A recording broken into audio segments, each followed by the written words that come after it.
Welcome back, students. Today I am going to start the new chapter number 15, whose name is Light. In this chapter, we will learn about the rectilinear propagation of light, reflection of light, plane mirror, spherical mirrors, spherical lenses, and colors. As we know that we see a variety of objects in the world around us. However, we are unable to see anything in a dark room.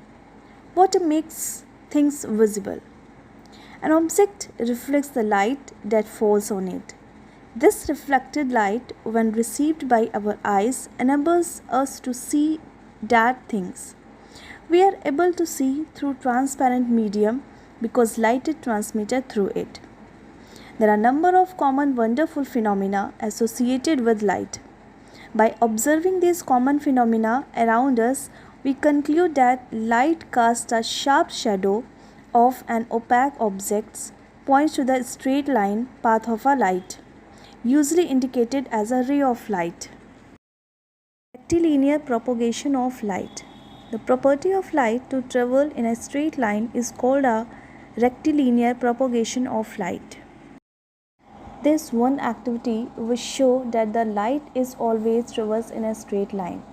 For this activity, we require the materials a flexible rubber or plastic tube, a straw of length 10 inches, and a light bulb or candle or lamp.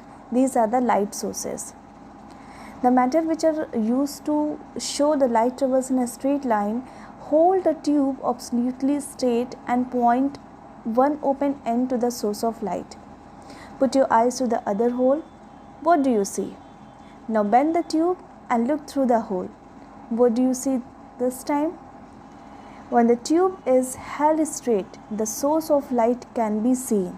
However, when the tube is bent, the source of light cannot be seen. This indicates that light is always traversed in a straight line. Reflection of light. You can see an object when light falls on it. When light falls on a surface, it bounces off the surface. This is called reflection. That means light travels in a straight line until an opaque object blocks its path. As light cannot pass through an opaque object, it forms a shadow. Some opaque objects are able to change the path of an light. Light bounces back after hitting the surface of such objects. This change in the direction of light is called the reflection of light. Light is reflected by opaque objects that are reflecting surfaces. Reflecting surfaces. Reflecting surfaces are of two types. First is a regular surface. It is also called smooth surface, and second is irregular surface, which is called rough surface.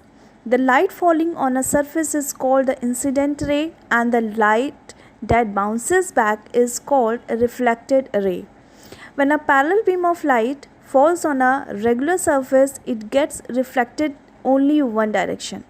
This type of reflection is known as a regular reflection. For example, reflection in a mirror, polished surfaces, and still water. These are the examples of regular reflection. But when we talk about the diffuse reflection or irregular surface reflection, in this reflection, when a parallel beam of light falls on an irregular surface, it gets reflected in a different direction. The small bumps on a rough surface cause the ray to reflect in many directions. This type of reflection is known as the diffused reflection. One cannot see the reflected object clearly. For example, reflection is rippling water. Plane mirror. Can you think of a plane reflecting surface?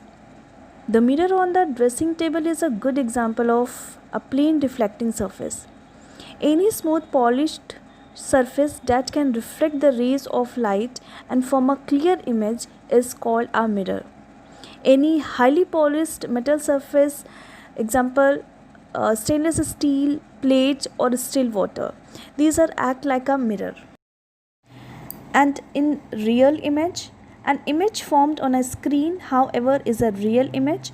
For example, the image formed on a screen by the rays coming from a projector. Real images are formed when all the rays coming from an object meet together at a point where the image is formed. A virtual image is formed when the light rays do not meet at a point where the image is formed but are reflected back from a surface. Then come to the images. Images can be of two types, real and virtual. An image formed in the mirror is an example of a virtual image. This is because the image formed seems to be located behind the mirror and cannot be captured on a sheet of paper located behind the mirror. Now come to the image characteristics of a plane mirror. The first characteristic of plane mirror is a plane mirror produces an upright and virtual image. Second is the image is of same size as that of the object.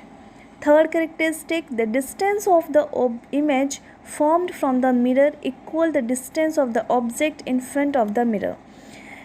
Last characteristic, the image in a plane mirror is laterally